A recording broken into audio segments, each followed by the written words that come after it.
বাংলাদেশের সর্বশেষ গুরুত্বপূর্ণ আপডেট সংবাদে আপনাকে স্বাগতম। শুরুতেই সংবাদ শিরোনাম পড়ে বিস্তারিত। দিনে বেশভূষায় নৌযান শ্রমিক, রাত নামলেই ভয়ঙ্কর জলদস্যু। বিমান ভ্রমণের উপযুক্ত না হওয়ায় খালেদা জিয়ার লন্ডন যাত্রায় বিলম্ব। ঢাকা ৮ আসনে সাদিক কায়েমের প্রার্থিতার খবরে যা বলছেন হাদি। বিএনপি সবসময়ই পলিটিক্স অফ কমিটমেন্টে বিশ্বাসী, রিজভী। মির্জা আব্বাসের আসনে জামায়াতের সম্ভাব্য প্রার্থী ভিপি সাদিক কায়েম। প্রিয় দর্শক, এবার জানিয়ে দিব বিস্তারিত। তবে তার আগে আপনি যদি এই চ্যানেলের নতুন দর্শক হয়ে থাকেন তাহলে চ্যানেলটি সাবস্ক্রাইব করে দিবেন সকল আপডেট খবর সবার আগে পেতে। এবং আপনি যদি নিরীহ ফিলিস্তিনিদের ভালোবাসেন তাহলে আই লাভ ফিলিস্তিন লিখে একটি কমেন্ট করে দিবেন। এবার বিস্তারিত। নরসিংদীর রায়পুরা থানা এলাকার চাঁদপুর গ্রেগরিয়ান ক্যালেন্ডারের পাতায় তারিখটা চলতি বছরের 10 অক্টোবর। সন্ধ্যা পেরিয়ে মেঘনার বুকে নামার রাত তখন সবে গভীর হতে শুরু করেছে। ঘড়ির কাঁটা মাঝরাত পেরিয়ে 1:30 ছুঁই। হঠাৎই মেঘনার বুক চিরে ছুটে চলা পণ্যবোঝার বালখেটে হানা দেয় একদল ডাকাত। অস্ত্রধারী ডাকাতরা সার সরবরাহকারী প্রতিষ্ঠানের এসকর্ট অর্থাৎ নির্দিষ্ট গন্তব্যে নিরাপদে পৌঁছাতে নৌযানে থাকা সশস্ত্র ব্যক্তি শামীমকে অস্ত্রের মুখে জিম্মি করে সারবাহী বালখেটটি নিজেদের নিয়ন্ত্রণে নেয়। পরে হাত পা বেঁধে ট্রলারে তুলে নিয়ে গিয়ে শামীমকে ছুঁড়ে ফেলে দেওয়া হয় নদীর শীতল জলে।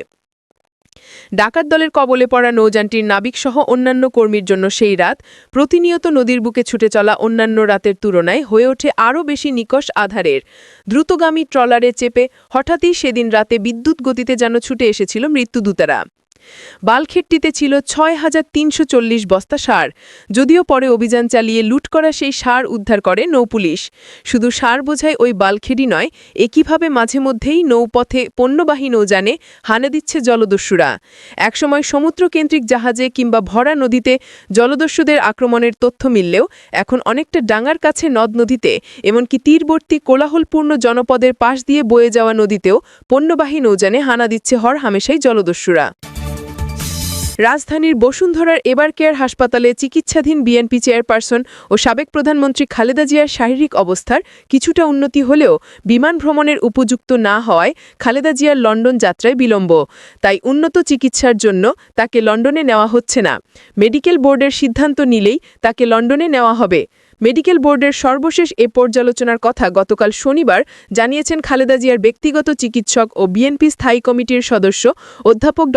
এজেডএম জাহিদ হোসেন। এদিকে মেডিকেল বোর্ডের এমন সিদ্ধান্তের ফলে খালেদা জিয়াকে লন্ডনে নিয়ে যাওয়া আদৌ সম্ভব হবে কিনা কিংবা কবে নাগাদ হবে সেটি এখন স্পষ্ট নয়। যদিও বিএনপির দায়িত্বশীল নেতাদের কেউ কেউ বলেছেন ফ্লাই করার উপযোগী হলে আগামী মঙ্গলবার ঢাকায় আসতে পারে এয়ার অ্যাম্বুলেন্স, সেক্ষেত্রে বুধবার তাকে লন্ডনে নেওয়া হতে পারে। জানা গেছে বিএনপি যখনই চাইবে তখনই কাতার সরকার এয়ার অ্যাম্বুলেন্সের ব্যবস্থা করবে। আসন্ন জাতীয় সংসদ নির্বাচনে ঢাকা ৮ আসনে ছাত্র শিবিরের কেন্দ্রীয় নেতা ও ডাকসুর ভিপি সাদিক কায়েমকে প্রার্থী দেওয়ার কথা ভাবছে বাংলাদেশ জামায়াতে ইসলামী। শনিবার রাতে এই তথ্য জানিয়েছেন বাংলাদেশ জামায়াতে ইসলামীর সহকারী সচিব মালিক ও প্রচার ও মিডিয়া বিভাগের প্রধান এহসানুল মাবদুন জুবায়ের। সংশ্লিষ্ট সূত্রে জানা গেছে তরুণ ভোটারদের মধ্যে গ্রহণযোগ্যতা, শিক্ষাঙ্গনের রাজনীতিতে সক্রিয় ভূমিকা এবং স্থানীয় পর্যায়ে সংগঠন গোছানোর অভিজ্ঞতার কারণে সাদিক কায়েমকে তালিকার শীর্ষে রাখা হয়েছে। যদিও দল থেকে এ বিষয়ে এখনও কোনো আনুষ্ঠানিক ঘোষণা দেয়নি। এদিকে সাদিক কায়েমের প্রার্থী হওয়ার খবরটি সামনে আসতেই তাকে স্বাগত জানিয়েছেন আসনটির সম্ভাব্য স্বতন্ত্র প্রার্থী ইনকিলাব মঞ্চের পক্ষপাতা ওসমান হাদি। শনিবার রাতে নিজের ভেরিফাইড ফেসবুক আইডিতে এক পোস্টের মাধ্যমে স্বাগত বার্তা জানান তিনি। বিএনপির সিনিয়র যুগ্ম মহাসচিব রুহুল কবির রিজভী বলেছেন, বিএনপি সবসময় পলিটিক্স অফ কমিটমেন্টে বিশ্বাসী। অতীতেও দল তার প্রতিশ্রুতি বাস্তবায়ন করেছে, ভবিষ্যতেও সে ধারাবাহিকতা বজায় থাকবে। শনিবার বিকেলে রাজধানীর ফার্মগেটের খামারবাড়ির কৃষিবিদ ইনস্টিটিউশন পরিদর্শনকালে সাংবাদিকদের কথা বলেন তিনি। বিএনপির বেশ গড়ার পরিকল্পনা শীর্ষক 7 দিনব্যাপী কর্মসূচি রবিবার থেকে শুরু হচ্ছে। রবিবার সকাল 10টায় খামারবাড়ির কৃষিবিদ ইনস্টিটিউশনে কর্মসূচির উদ্বোধন করবেন বিএনপি মহাসচিব মির্জা ফখরুল আলমগীর। পরিদর্শনকালে রিজভী আরও বলেন, অতীতে স্বামী মারা গেলে স্ত্রী 15 বছর পেনশন পেতেন, কিন্তু 1990 সালে বিএনপির ইশতেহারে ঘোষণা দেওয়া হয় স্বামী মারা গেলে স্ত্রী যতদিন জীবিত থাকবেন ততদিন পেনশনের টাকা পাবেন।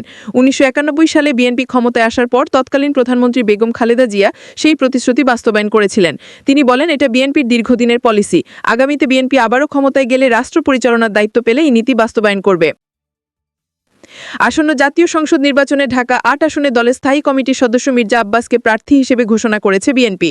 এবার এই আসনে ছাত্র শিবিরের কেন্দ্রীয় নেতা ও ডাকসুর ভিপি সাদিক কায়েমকে প্রার্থী দেওয়ার কথা ভাবছে বাংলাদেশ জামায়াতে ইসলামী। শনিবার রাতে এই তথ্য জানিয়েছেন বাংলাদেশ জামায়াতে ইসলামীর সহকারী সচিব মালিক ও প্রচার ও মিডিয়া বিভাগের প্রধান এহসানুল মাকবুল জুবায়ের। সংশ্লিষ্ট সূত্রে জানা গেছে, তরুণ ভোটারদের মধ্যে গ্রহণযোগ্যতা, শিক্ষাঙ্গনের রাজনীতিতে সক্রিয় ভূমিকা এবং স্থানীয় পর্যায়ে সংগঠন গোছানোর অভিজ্ঞতার কারণে সাদিক কায়েমকে তালিকার শীর্ষে রাখা হয়েছে। যদিও দল থেকে এ বিষয়ে এখনো কোনো আনুষ্ঠানিক ঘোষণা দেয়নি। এর আগে এই আসনে জামায়াতে ইসলামীর কেন্দ্রীয় কর্মপরিষদ সদস্য ও ঢাকা মহানগরী দক্ষিণের নায়েবে আমির অ্যাডভোকেট হেলাল উদ্দিনকে মনোনীত করেছিল দলটি।